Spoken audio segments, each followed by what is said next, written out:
जगत में प्रत्येक व्यक्ति को किसी ना किसी प्रकार की निर्बलता अवश्य होती है। जैसे कोई बहुत तेजी से दौड़ नहीं पाता तो कोई अधिक भार नहीं उठा पाता, कोई असाध्य रोग से पीड़ित रहता है तो कोई पढ़े हुए पाठों को स्मरण में नहीं रख पाता। ऐसे अनेकों उदाहरण और भी हैं।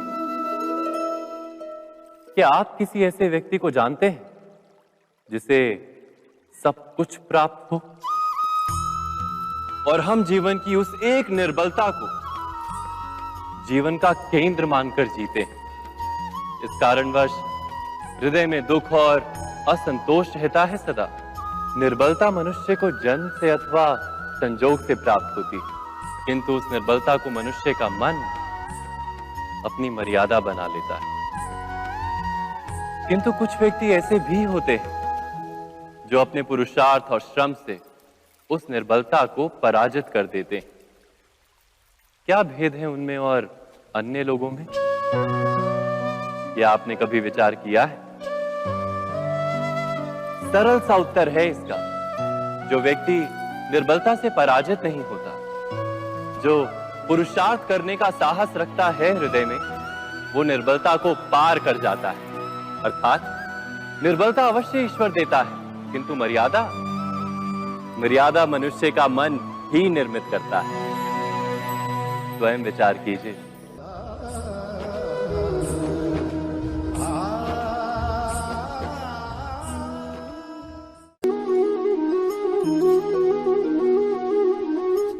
भविष्य का दूसरा नाम है संघर्ष। हृदय में आज इच्छा होती है और यदि पूर्ण नहीं हो पाती तो हृदय भविष्य की योजना बनाता है। भविष्य में इच्छा पूर्ण होगी ऐसी कल्पना करता रहता है, किंतु जीवन ना तो भविष्य में है ना अतीत में।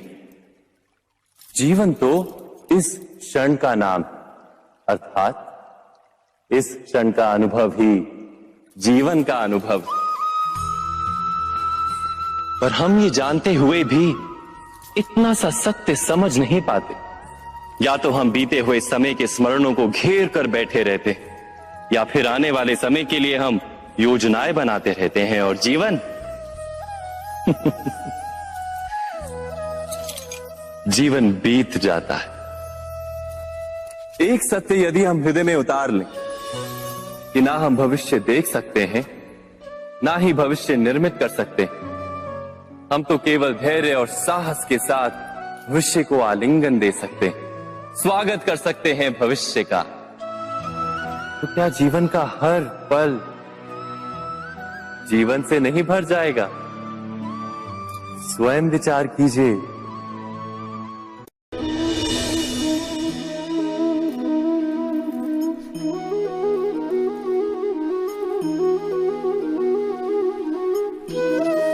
ज्ञान प्राप्ति सदा ही समर्पण से होती है, यह हम सब जानते हैं। किंतु समर्पण का वास्तविक महत्व क्या है? क्या हमने कभी विचार किया? मनुष्य का मन सदा ही ज्ञान प्राप्ति में विभिन्न बाधाओं को उत्पन्न करता है। कभी किसी अन्य विद्यार्थी से ईर्ष्या हो जाती है, कभी पढ़ाए हुए पाठों पर संदेह जन्मता है और कभी गुरु द्वारा दिया गया दंड मन को अहंकार से भर देता है। नहीं, क्या ऐसा नहीं होता? न जाने कैसे कैसे विचार मन को भटकाते हैं और मन की इसी अयोग्य स्थिति के कारण हम ज्ञान प्राप्त नहीं कर पाते। मन की योग्य स्थिति केवल समर्पण से निर्मित होती है। समर्पण मनुष्य के अहंकार का नाश करता है, ईर्ष्या, महत्वाकांक्षा आदि भावनाओं को दूर कर हृदय को शांत करता है और मन को एकाग्र करता है। वास्तव में ईश्वर की सृष्टि में ना ज्ञान की मर्यादा है ना ज्ञानियों की। गुरु दत्तात्रेय ने तो गाय और श्वान से भी ज्ञान प्राप्त कर लिया था। अर्थात विषय ब्रह्म ज्ञान का हो या जीवन के ज्ञान का या गुरुकुल में प्राप्त होने वाले ज्ञान का, उसकी प्राप्ति के लिए गुरु से अधिक महत्व है उस गुरु के प्रति हमारा समर्पण। क्या यह सत्य नहीं?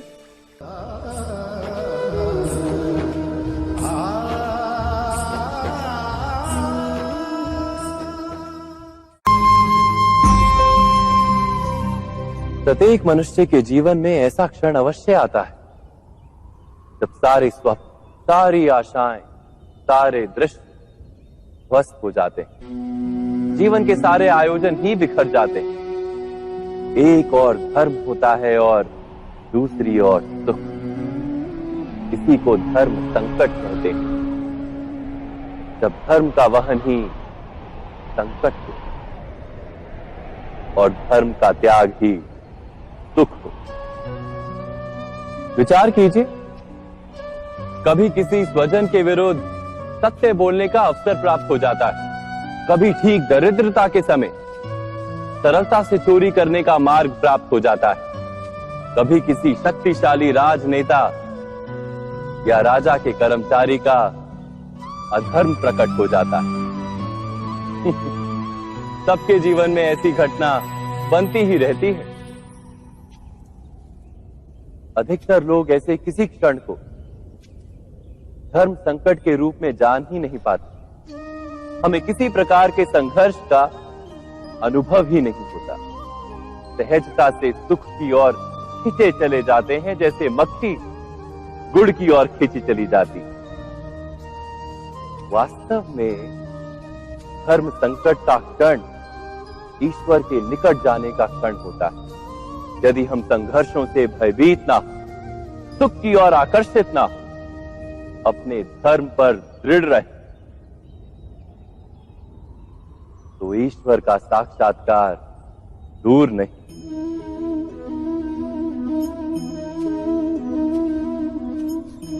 पवन से युद्ध करने वाला पत्ता यदि पेड़ से गिरता है तो भी आकाश की ओर उठता है। पवन से झुकने वाली घास वहीं भूमि पर रह जाती है। अर्थात धर्म संकट से यदि हम संकट को ही टाल दें तो सुख तो मिलता है, जीवन बढ़ता है, किंतु क्या चरित्र नहीं टूटता? क्या आत्मा दरिद्र नहीं हो जाती? क्या ईश्वर से अंतर नहीं हो जाता? स्वयं विचार कीजिए। दो व्यक्ति जब निकट आते हैं तो एक दूसरे के लिए सीमाएं और मर्यादाएं निर्मित करने का प्रयत्न अवश्य करते हैं। हम यदि सारे संबंधों पर विचार करें तो देखेंगे कि इन सारे संबंधों का आधार यही सीमाएं हैं जो हम दूसरों के लिए निर्मित करते हैं। और यदि अनजाने में भी कोई अन्य व्यक्ति इन सीमाओं को तोड़ता है तो उसी क्षण हमारा हृदय क्रोध से भर जाता है। इन सीमाओं का वास्तविक रूप क्या है? क्या हमने कभी विचार किया? सीमाओं के द्वारा हम दूसरे व्यक्ति को निर्णय करने की अनुमति नहीं देते।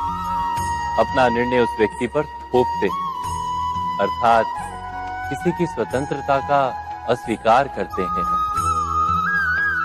और जब स्वतंत्रता का अस्वीकार किया जाता है तो उसका हृदय दुख से भर जाता है। और जब वो सीमाओं को तोड़ता है तो हमारा हृदय क्रोध से भर जाता है।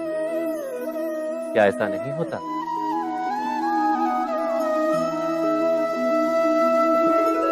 पर यदि एक दूसरे की स्वतंत्रता का सम्मान किया जाए तो किसी मर्यादाओं या सीमाओं की आवश्यकता ही नहीं होती।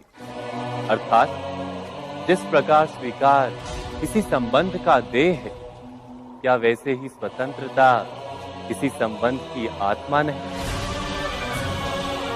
स्वयं विचार कीजिए। सबके जीवन में ऐसा प्रसंग अवश्य आता है कि सत्य कहने का निश्चय होता है हृदय में, किंतु मुख से सत्य निकल नहीं पाता। कोई भय मन को घेर लेता है। किसी घटना अथवा प्रसंग के बारे में बात करना या फिर स्वयं से कोई भूल हो जाए उसके बारे में कुछ बोलना, क्या ये सत्य है? नहीं, ये तो केवल तथ्य है। अर्थात जैसा हुआ था वैसा केवल बोल देना सामान्य सी बात है। किंतु कभी कभी उस तथ्य को बोलते हुए भी भय लगता है। कदाचित किसी दूसरे की भावनाओं का विचार आता है मन। दूसरे को दुख होगा ये भय भी शब्दों को रोकता है। तो ये सत्य क्या है? क्या हमने कभी विचार किया है? जब भय रहते हुए भी कोई तथ्य बोलता है तो वो सत्य कहलाता है। वास्तव में सत्य कुछ और नहीं, केवल निर्भयता का दूसरा नाम है। और निर्भय होने का कोई समय नहीं होता, क्योंकि निर्भयता आत्मा का स्वभाव है। अर्थात क्या प्रत्येक क्षण सत्य बोलने का क्षण नहीं होता?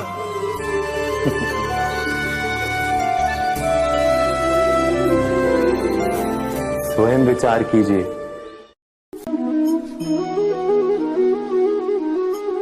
श्रेष्ठता का क्या अर्थ है? श्रेष्ठता का अर्थ है दूसरों से अधिक ज्ञान प्राप्त करना। अर्थात मूल्य इस बात का नहीं कि स्वयं कितना ज्ञान प्राप्त किया, मूल्य इस बात का है कि प्राप्त किया हुआ ज्ञान अन्य लोगों से कितना अधिक है। अर्थात श्रेष्ठता की इच्छा ज्ञान प्राप्ति को भी एक स्पर्धा बना देती है। और स्पर्धा में विजय अंतिम कब होती है?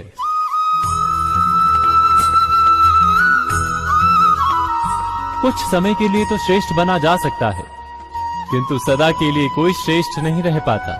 फिर वही असंतोष, पीड़ा और संघर्ष जन्म लेता है। किंतु श्रेष्ठ बनने के बदले यदि उत्तम बनने का प्रयत्न करें तो क्या होगा? उत्तम का अर्थ है कि जितना प्राप्त करने योग्य है वो सब प्राप्त करना, किसी से अधिक पाने की इच्छा से नहीं, मात्र आत्मा की तृप्ति हेतु कुछ प्राप्त करना। उत्तम के मार्ग पर किसी अन्य से स्पर्धा नहीं होती, स्वयं अपने आप से स्पर्धा होती है। अर्थात उत्तम बनने का प्रयत्न करने वाले को देर अबेर सारा ज्ञान प्राप्त हो जाता है, बिना प्रयत्न के ही वो श्रेष्ठ बन जाता है। किंतु जो श्रेष्ठ बनने का प्रयत्न करता है वो श्रेष्ठ बने या ना बने, उत्तम कभी नहीं बन पाता।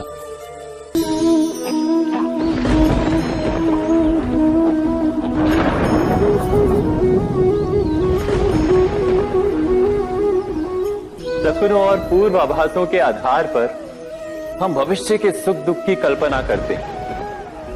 भविष्य के दुख का कारण दूर करने के लिए हम आज योजना बनाते हैं। किंतु कल के संकट को आज निर्मूल करने से हमें लाभ मिलता है या हानि पहुंचती है? ये प्रश्न हम कभी नहीं करते। सत्य तो ये है कि संकट और उसका निवारण साथ जनते हैं, व्यक्ति के लिए भी और सृष्टि के लिए भी। नहीं, आप अपने भूतकाल का स्मरण कीजिए, इतिहास को देखिए, आप तुरंत ही ये जान पाएंगे कि जब जब संकट आता है तब तब उसका निवारण करने वाली शक्ति भी जन्म लेती है। यही तो जगत का चलन है। वस्तुतः संकट ही शक्ति के जन्म का कारण है। प्रत्येक व्यक्ति जब संकट से निकलता है तो एक पद आगे बढ़ा होता है, अधिक चमकता है, आत्मविश्वास से अधिक भरा होता है, न केवल अपने लिए अपितु विश्व के लिए भी। क्या ये सत्य नहीं? वास्तव में संकट का जन्म है एक अवसर का जन्म, अपने आप को बदलने का, अपने विचारों को ऊंचाई पर करने का अवसर, अपनी आत्मा को बलवान और ज्ञान मंडित बनाने का अवसर। जो ये कर पाता है उसे कोई संकट नहीं होता, किंतु जो ये नहीं कर पाता वो तो स्वयं एक संकट है विश्व के लिए। विचार कीजिए।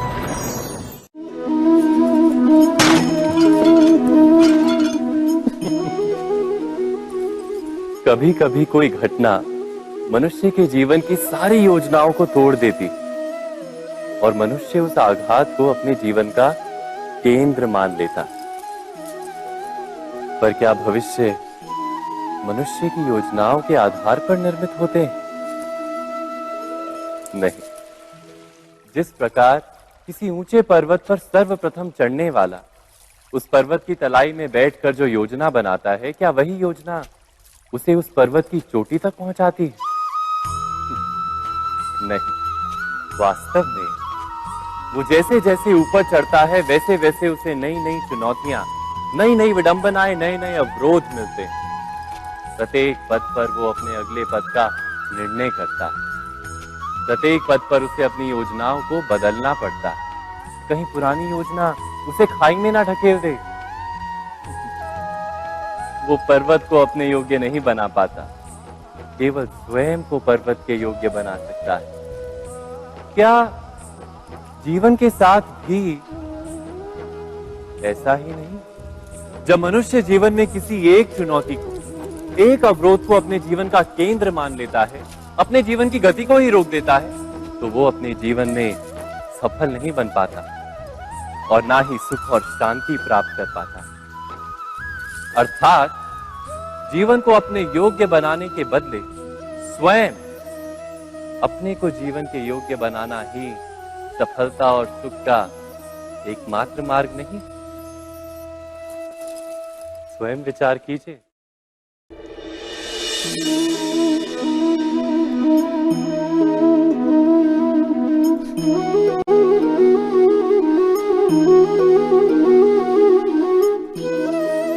जीवन का हर क्षण निर्णय का क्षण होता है। प्रत्येक पद पर दूसरे पद के विषय में कोई निर्णय करना ही पड़ता है और निर्णय अपना प्रभाव छोड़ जाता है। आज किए गए निर्णय भविष्य में सुख अथवा दुख निर्मित करते हैं, ना केवल अपने लिए, अपने परिवार के लिए भी, आने वाली पीढ़ियों के लिए भी। जब कोई दुविधा सामने आती है तो मन व्याकुल हो जाता है, अनिश्चय से भर जाता है। निर्णय का वो क्षण युद्ध बन जाता है और मन बन जाता है युद्ध भूमि। अधिकतर निर्णय हम दुविधा का उपाय करने के लिए नहीं, केवल मन को शांत करने के लिए लेते हैं। पर क्या कोई दौड़ते हुए भोजन कर सकता है? नहीं। तो क्या युद्ध से जूझता हुआ मन कोई योग्य निर्णय ले पाएगा? वास्तव में शांत मन से जब कोई निर्णय करता है तो अपने लिए सुखद भविष्य बनाता है। किंतु अपने मन को शांत करने के लिए जब कोई निर्णय करता है तो वो व्यक्ति भविष्य में अपने लिए कांटों भरा वृक्ष लगाता है। स्वयं विचार कीजिएगा।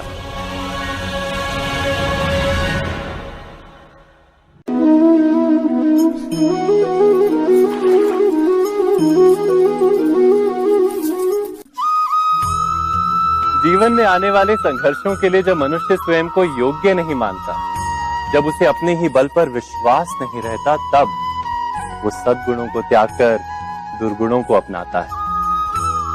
वस्तुतः मनुष्य के जीवन में दुर्जनता जन्म ही तब लेती है जब उसके अंतर में आत्मविश्वास नहीं होता। आत्मविश्वास ही अच्छाई को धारण करता है। ये आत्मविश्वास है क्या?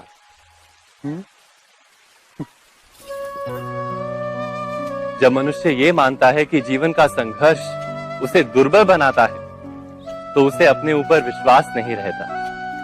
वो संघर्ष के पार जाने के बदले संघर्ष से छूटने के उपाय ढूंढने लगता है। किंतु जब वो ये समझता है कि ये संघर्ष उसे अधिक शक्तिशाली बनाते हैं, ठीक जैसे व्यायाम करने से देह की शक्ति बढ़ती, तो प्रत्येक संघर्ष के साथ उसका उत्साह बढ़ता है।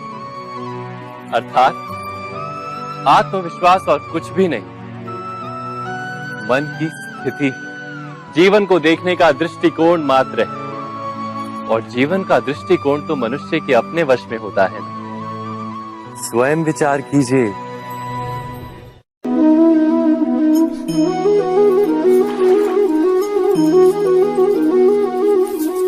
पिता सदा ही अपने संतान के सुख की कामना करते, उनके भविष्य की चिंता करते रहते। इसी कारणवश सदा ही अपने संतानों के भविष्य का मार्ग स्वयं निश्चित करने का प्रयत्न करते रहते। जिस मार्ग पर पिता स्वयं चला है, जिस मार्ग के कंकर पत्थर को स्वयं देखा है, मार्ग की छाया, मार्ग की धूप को स्वयं जाना है, उसी मार्ग पर उसका पुत्र भी चले, यही इच्छा रहती है हर पिता की। निस्संदेह उत्तम भावना है ये, किंतु 3 प्रश्नों के ऊपर विचार करना हम भूल ही जाते हैं। कौन से प्रश्न? प्रथम प्रश्न, क्या समय के साथ प्रत्येक मार्ग बदल नहीं जाते? क्या समय सदा ही नई चुनौतियों को लेकर नहीं आता? तो फिर बीते हुए समय के अनुभव नई पीढ़ी को किस प्रकार लाभ दे सकते हैं? दूसरा प्रश्न, क्या प्रत्येक संतान अपने माता पिता की छवि होता है? हाँ, संतानों को संस्कार तो अवश्य माता पिता देते हैं, किंतु भीतर की क्षमता तो ईश्वर देते हैं। तो जिस मार्ग पर पिता को सफलता मिली है, विश्वास है कि उसी मार्ग पर उसकी संतानों को भी सफलता और सुख प्राप्त होगा। तीसरा प्रश्न, क्या जीवन के संघर्ष और चुनौतियां लाभकारी नहीं होती?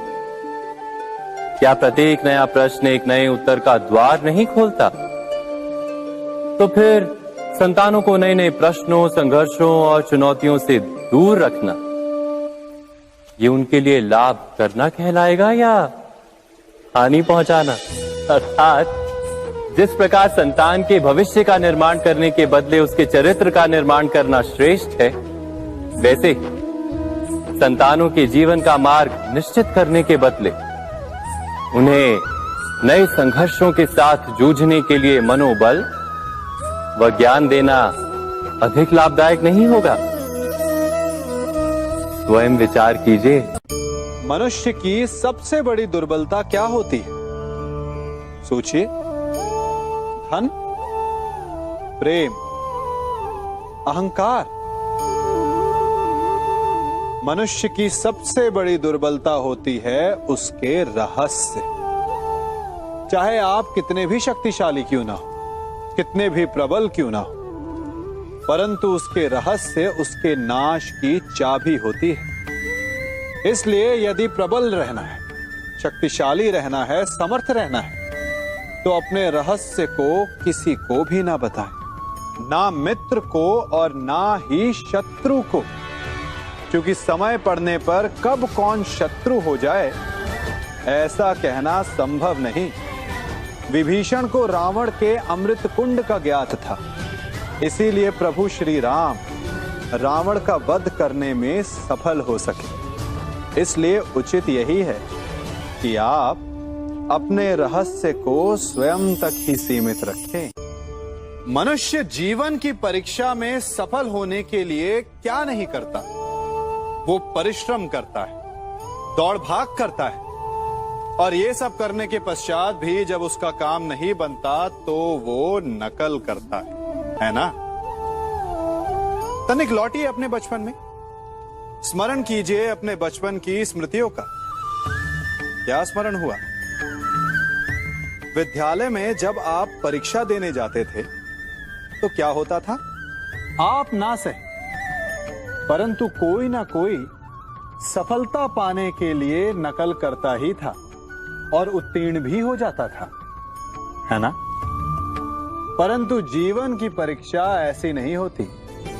नकल करने वाला सफल नहीं होता। कारण विद्यालय में सबके प्रश्न पत्र एक होते थे, परंतु जीवन के प्रश्न पत्र और उनकी कठिनाई सबके लिए भिन्न होती, तो निश्चित रूप से उनके उत्तर भी भिन्न होंगे ना। इसलिए यदि आपको जीवन में सफलता पानी है तो नकल ना कीजिए, स्वयं के प्रश्नों का उत्तर स्वयं ढूंढिए और सफलता आपकी ही होगी। मनुष्य का जीवन हार और जीत विजय और पराजय, सफलता और असफलता के मध्य झूलता रहता है। आपके साथ भी ऐसा होता होगा, है ना?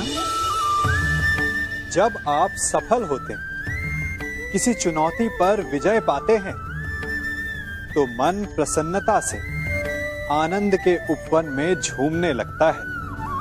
और जब आप असफल होते हैं, तब मन दुख और पीड़ा के सागर में डूबने लगता है।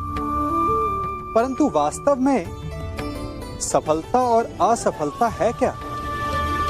तनिक ध्यान से सोचिए। ये केवल हमारी मनोस्थिति मात्र है। हमारी पराजय तब नहीं होती जब हमारा शत्रु विजय प्राप्त कर ले।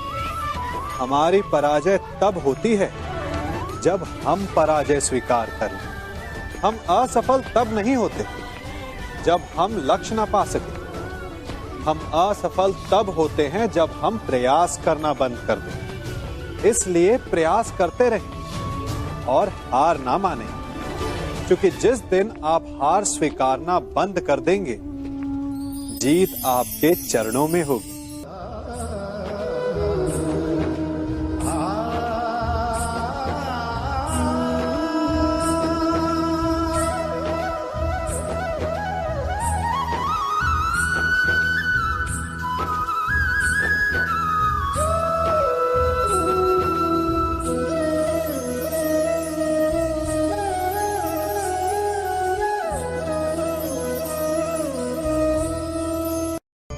आप सबने बरगद के वृक्ष को तो देखा ही होगा। क्या आपको ज्ञात है, बरगद के वृक्ष के बीज का आकार राई से भी छोटा होता है, परंतु बरगद का वृक्ष संसार के महाकाय वृक्षों में जाना जाता है।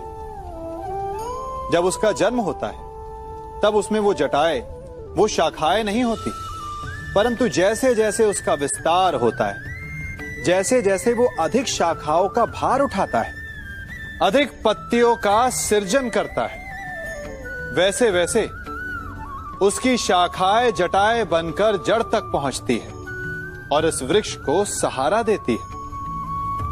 ये जीवन का बहुत महत्वपूर्ण पथ है। बिना लोभ लालच शुभ कार्य करें, अन्य लोगों की सहायता करें। धीरे धीरे आपने जिनकी सहायता की, वो आपके सहायक बनते जाएंगे, आपकी जड़ों को और बलशाली बनाएंगे, आयु मान और आकार बढ़ाएंगे।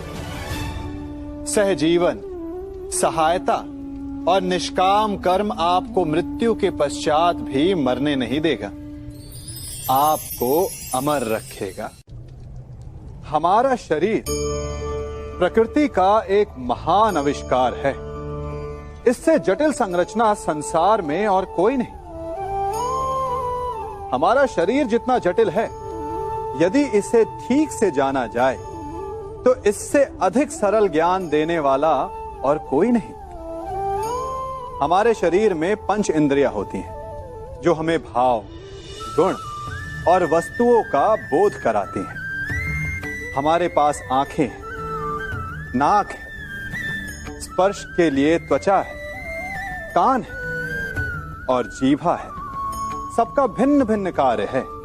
आंखों से देखना, कानों से सुनना, नथनों से श्वास लेना, त्वचा से स्पर्श करना और जीभा से स्वाद लेना। परंतु क्या आपने कभी सोचा कि प्रकृति ने हमें 2 आंखें दी, 2 नथने दी, 2 कान दी, स्पर्श के लिए ये पूरा शरीर दिया, परंतु जीभा केवल 1 दी? ऐसा क्यों? क्योंकि प्रकृति चाहती है कि हम देखें अधिक, सुने अधिक और ज्ञान अधिक अर्जित करें, बोले कम। क्योंकि अधिक वाचाल नाश को निमंत्रण देता है। स्मरण रखिएगा।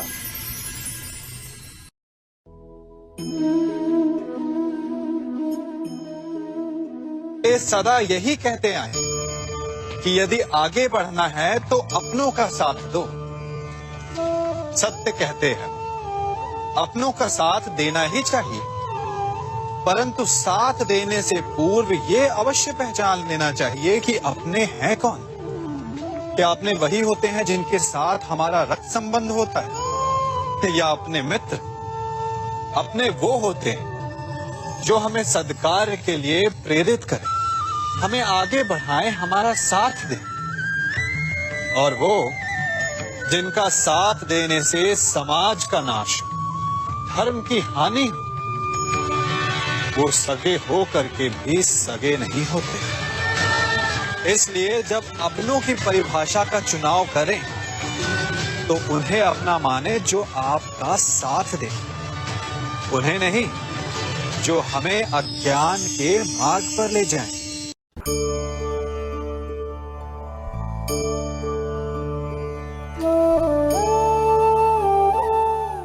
आप जिनसे प्रेम करते हैं सदा उनके समीप रहना चाहते हैं, नहीं चाहते कि कभी अपनों से दूर होना पड़े, बिछड़ना पड़े। परंतु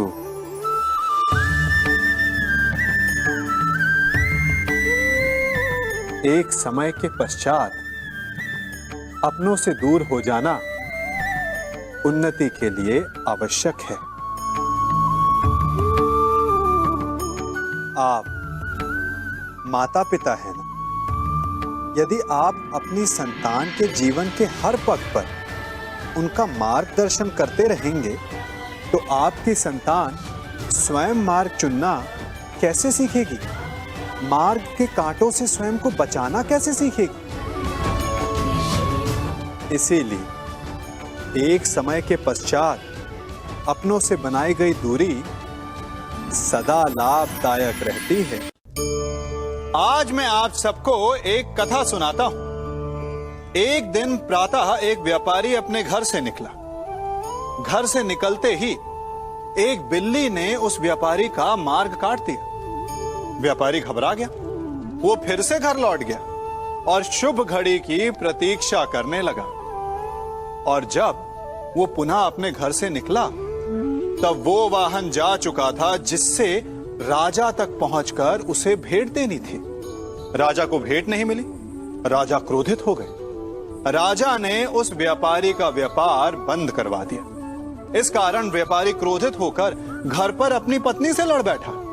पत्नी अपने बच्चों समेत मैके वापस चली गई और उस व्यापारी के जीवन में यदि कुछ रह गया था तो केवल अंधकार। और इन सब का कारण वो उस बिल्ली को मानता रहा जिसने उसका मार्ग काटा था। ऐसा ही एक दूसरा व्यापारी राजा को भेंट देने निकला और उस व्यापारी का मार्ग भी एक बिल्ली ने काट दिया। वो व्यापारी तनिक घबराया, परंतु उसने आगे बढ़ना अधिक उचित समझा। राजा तक वो समय पर पहुंचा। उसने राजा को भेंट दी। राजा प्रसन्न हुए और राजा ने व्यापारी को अपना व्यापार बढ़ाने की अनुमति दी, स्वर्ण आभूषण दी। जब व्यापारी घर पर पहुंचा तो पत्नी को आभूषण और अपने बच्चों को देने के लिए वस्त्र थे उसके पास। हर ओर प्रसन्नता थी। समझ रहे हैं ना? दोनों के साथ एक ही प्रकार की घटना हुई, परंतु दोनों की प्रतिक्रिया भिन्न थी। ऐसा ही हमारा जीवन भी है। हमारे जीवन में प्रारब्ध का अपना स्थान है, परंतु उससे कई अधिक महत्वपूर्ण हमारी प्रतिक्रिया, हमारे सोच का प्रभाव है। क्योंकि यही हमारे जीवन को आकार देते हैं। इसलिए अपनी सोच को सकारात्मक रखिए। आपका जीवन सदैव आनंदमय।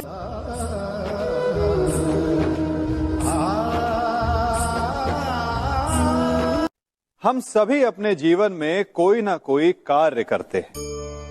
कार्य करते हैं तो थकान की अनुभूति होती है और यदि थकान ना उतरे तो कार्य करने का मन नहीं करता।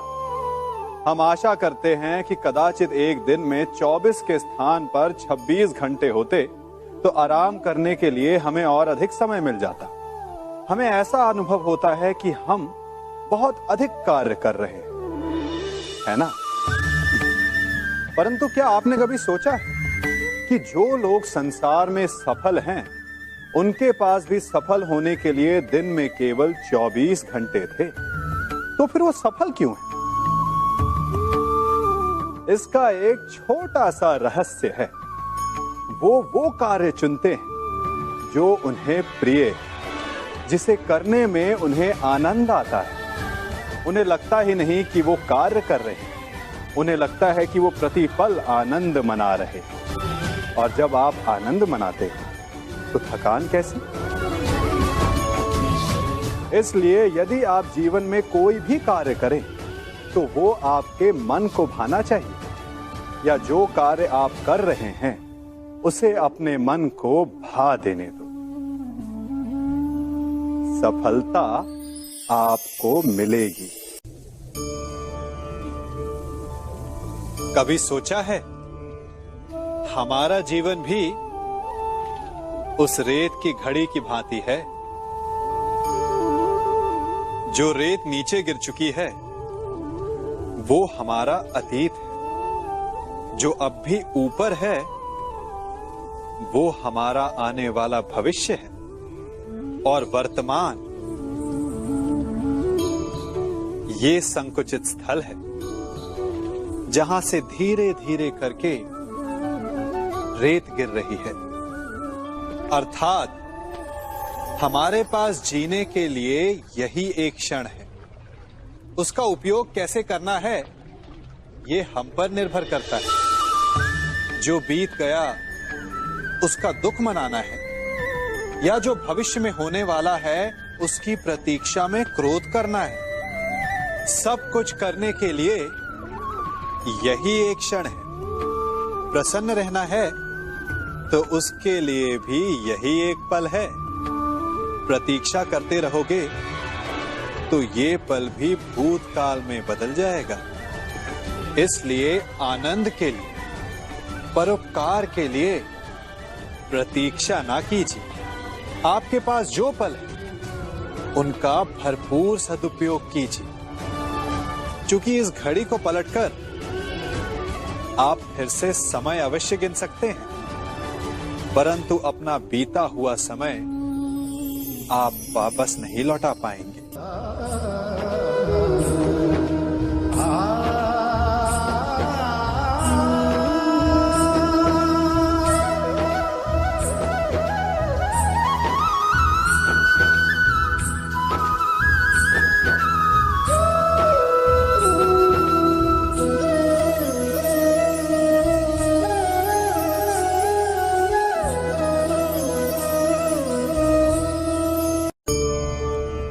मनुष्य भी बड़ा विचित्र प्राणी है।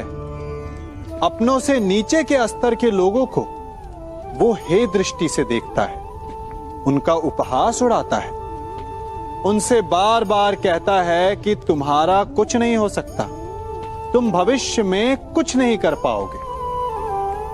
जब मनुष्य के पास धन, संपत्ति, मान होता है तो वो दूसरों का आदर नहीं करता, परंतु वो एक बात भूल जाता है कि उससे भी अधिक शक्तिशाली कोई अस्तित्व में है, और वो है समय। काल। काल अपना चक्र कब बदलेगा ये कोई नहीं जानता। समय अपनी करवट कब लेगा ये कोई नहीं जानता। कोयला भी समय के साथ साथ हीरे में परिवर्तित हो जाता है। इसलिए जीवन में कभी भी किसी का भी उपहास नहीं उड़ाना चाहिए।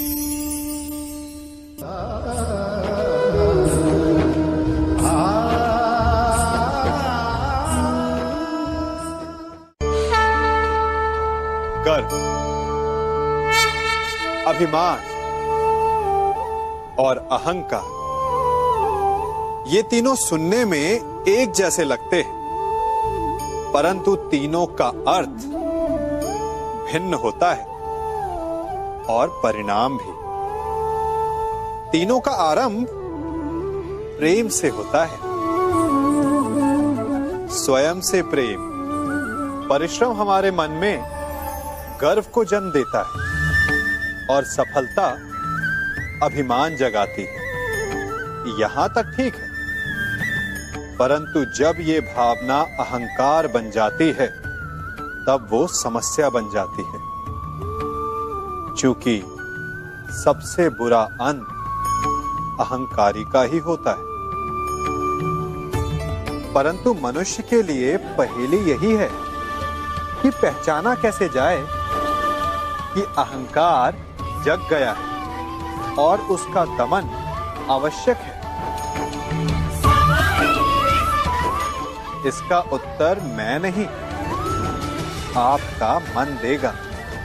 जब तक आप स्वयं से प्रसन्न हैं, जब तक आप सबसे ऊंचा उठने का प्रयास कर रहे हैं, तब तक ठीक है। परंतु जब आपके मन में दूसरों को नीचा समझने का भाव आ जाए तो सावधान हो जाइए, क्योंकि यही अहंकार है जो वास्तव में आपको हीन कर रहा है।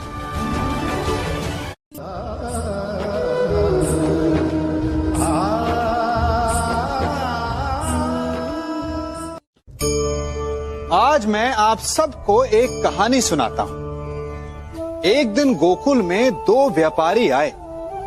एक व्यापारी शहद का था, बड़ा मीठा शहद था उसका, परंतु वो गोकुल में टिक नहीं पाया। उसके व्यापार ने घाटा खाया और शीघ्र ही वो गोकुल छोड़कर चला गया।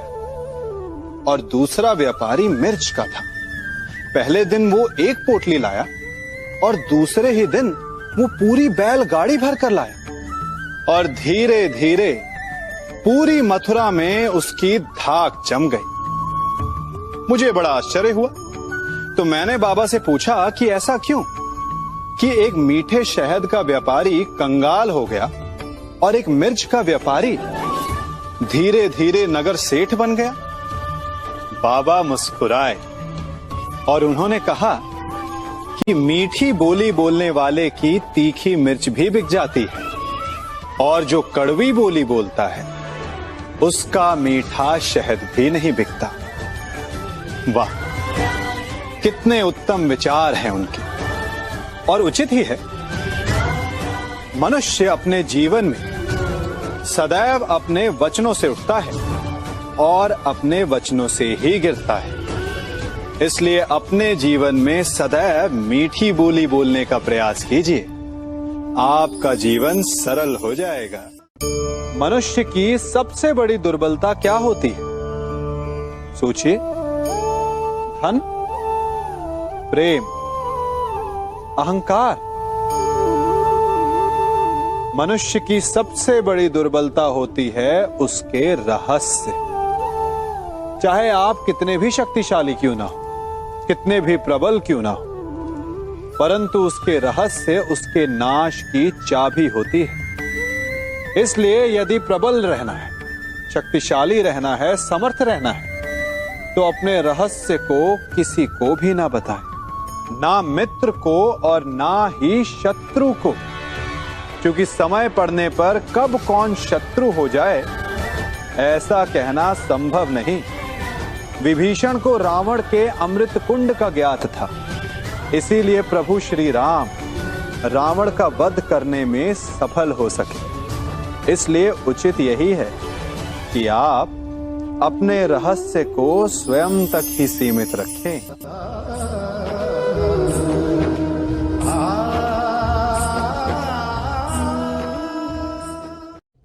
युवा अवस्था भी हमारे जीवन का कितना सुंदर काल होता है ना।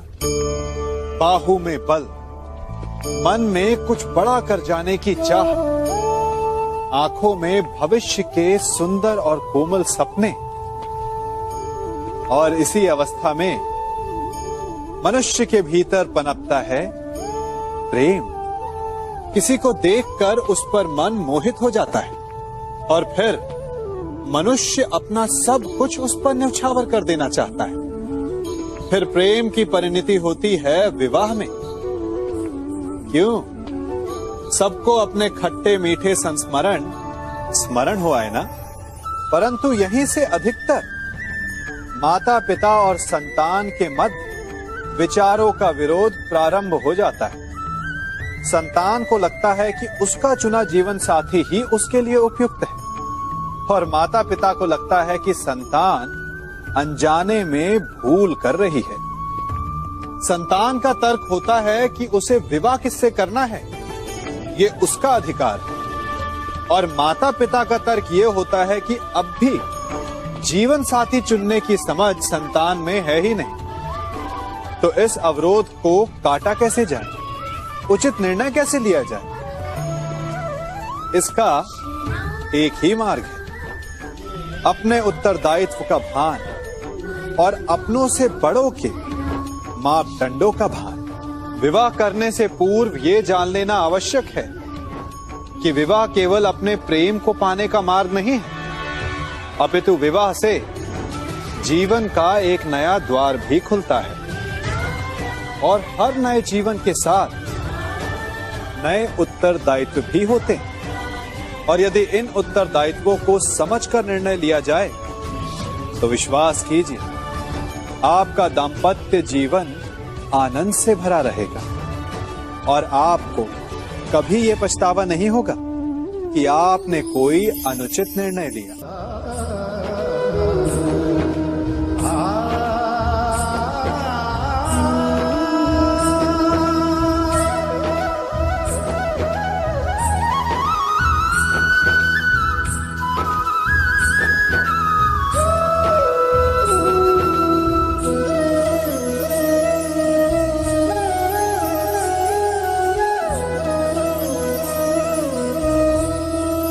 जब सागर का जल वाष्प बनकर उड़ता है तब वो हमें दिखाई नहीं देता। मेघ उस जल को अपने भीतर छिपा लेते हैं, लंबी यात्रा करते हैं, प्रयास करते हैं कि वो जल सदा उनके भीतर छिपा रहे, परंतु जब वायु का वेग उन्हें उड़ाकर किसी पर्वत से ले जाकर के टकरा देता है, तब उन मेघों को बरसना ही पड़ता है, क्योंकि यही नियति है, यही प्रकृति है। क्योंकि जल को सागर में जाकर मिलना ही है। ठीक ऐसा ही हमारे साथ भी होता है। हम सत्य को अपने मन के मेघों में चाहे जितना छिपाने का प्रयास कर लें, परंतु समय की आंधी उसे वास्तविकता के पर्वत से ले जाकर के टकराकर हमारे समक्ष ले ही आती है। जिस भय के कारण आप सत्य को सामने नहीं लेकर आना चाहते, एक दिन वही भय हमारे समक्ष आकर खड़ा हो जाता है, और फिर हम लाचार हो जाते हैं, क्योंकि हमने उस भय का सामना करने की तैयारी नहीं की होती। इसलिए सत्य से भागे नहीं, उसे छिपाए भी नहीं, उसे स्वीकार करें। भविष्य की बड़ी विपत्ति से बच जाएंगे।